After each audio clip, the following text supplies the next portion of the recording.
Namun ketika mereka bisa mendapatkan gol itu dengan satu ada gol bunuh diri dari Jordi Amat setelah Bashar Resan bisa membuat gol pertama, saya pikir ini langkah yang bagus. Memang ada gol balasan untuk bisa menaikkan motivasi kita. Ada umpan dari Rafael Struijk yang dimanfaatkan dengan baik oleh Sain Patinama di penghujung babak pertama.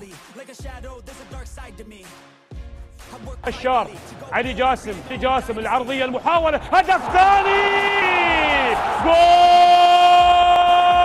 ثاني لمنى بعرضية علي جاسم وبخطأ Ulang lagi bagi Irak dari situasi adu penalti meskipun dalam friendly match. Ya, akan Irak lagi berbahaya di sisi kanan Syahresan Al Jasim. Kan Bagot habis dikejar oleh Rafael Struijk, mampu dikejar oleh Rafael sama tengah, syuting langsung dan gol Sain Patinama. Babak belur di laga pembuka, Indonesia diberondong 5 gol. Oke, tapi ada beberapa penampilan pemain kita yang memang menurut saya ini angka yang rendah, termasuk Nadeo, di belakang ada Mark Klok juga, Dendi, ya sangat termasuk dengan Asnawi juga sebagai kapten ke-11. Ini yang menjadi evaluasi bagi seorang STY. Irak mengalahkan timnas Indonesia dengan skor 5-1 dalam babak penyisihan grup F putaran kedua kualifikasi Piala Dunia 2023 zona Asia di Stadion Internasional Basra, Kamis 16 November. Pada babak pertama, Irak unggul dengan skor 2-1. Pertandingan sempat berjalan ketat di awal laga dan kedua tim kesulitan menciptakan peluang.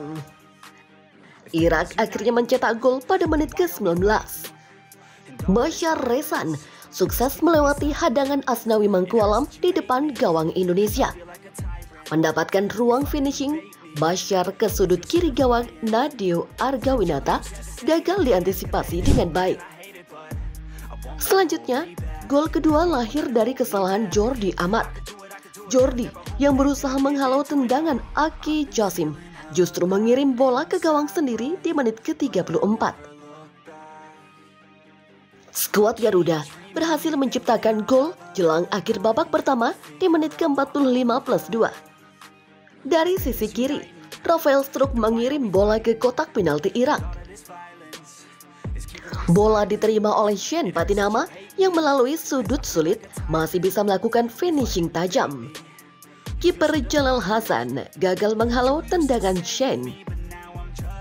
Babak kedua, Irak mencetak gol ketiga pada menit ke-59.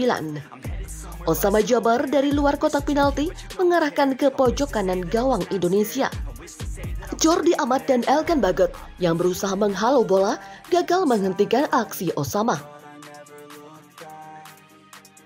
Hingga menit ke-70, kedua tim masih kesulitan menciptakan serangan. Pada menit ke-73, Irak hampir mencetak gol lewat Amir Al-Amari.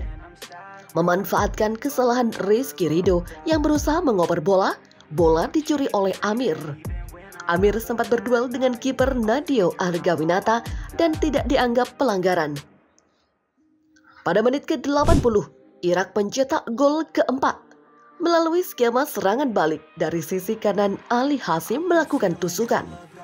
Dia mengirim bola ke kotak penalti dan disambut tendangan Yosef Amin. Tendangan Amin sempat ditepis oleh kiper Nadeo, tapi bola tetap melaju ke gawang Indonesia. Irak mencetak gol kelima lewat Ali Ibrahim di menit ke-88. Skor 5-1 untuk keunggulan Irak tidak berubah hingga akhir pertandingan. Berlangsung di Basra International Stadium, Irak berhasil pesta gol ke gawang timnas Indonesia dengan skor 5-1. Dengan ini, timnas Indonesia berada di dasar klasemen grup F kualifikasi Piala Dunia 2026 sementara. Sedangkan Irak dengan hasil ini membuatnya bertengger di puncak, unggul produktivitas gol dari Vietnam yang sama-sama mengemas 3 poin. Hasil statistik pertandingan tersebut bisa dibilang Irak sangat mendominasi dengan penguasaan bola 69-31. Untuk shots on target, Irak juga lebih banyak dengan perbandingan 5-1. Timnas Indonesia hanya unggul soal kartu kuning, yakni 2-0. Selama jalannya laga, pelatih timnas Indonesia Sinteyong memilih formasi 3-4-1-2 dengan menempatkan duet Dimas Derajat dan Dendi Sulistiawan di lini depan. Sementara itu, terlihat Kambuaya menopang Dimas Derajat dan Dendi Sulistiawan tepat di belakangnya. Sementara tim tuan rumah Irak menggunakan formasi 4-2-3-1. Bermain sebagai tuan rumah, Irak menggempur pertahanan timnas Indonesia. Sementara timnas Indonesia hanya terlihat pasif menunggu serangan balik. Selama 45 menit, berbanding terbalik dengan Irak yang terus melancarkan serangan. Dimas Derajat yang terlihat terpincang-pincang membuatnya ditarik keluar dan digantikan oleh Rafael Struijk di menit ke-39. Pada babak kedua, timnas Indonesia tampaknya menggantikan beberapa pemain. Minim kontribusi, Ricky Kambuaya dan Adam Alis ditarik keluar. Sementara Arhan Fikri dan Sadil Ramdhani masuk. Meski begitu, timnas Indonesia masih kembali tertekan oleh Irak. Benar saja, Osama Rashid mampu mencetak gol ketiga Irak melalui kakinya di menit ke-60. Kartu kuning pertama datang dari Barklok setelah mendaratkan tackle keras di menit ke-65. Irak hampir saja menambah keunggulan.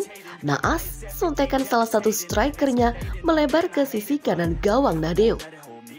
Aksi Asnawi yang sengaja menghentikan laju pemain Irak membuatnya diganjar kartu kuning di menit ke-78. Timnas Indonesia kembali kebobolan keempat kalinya.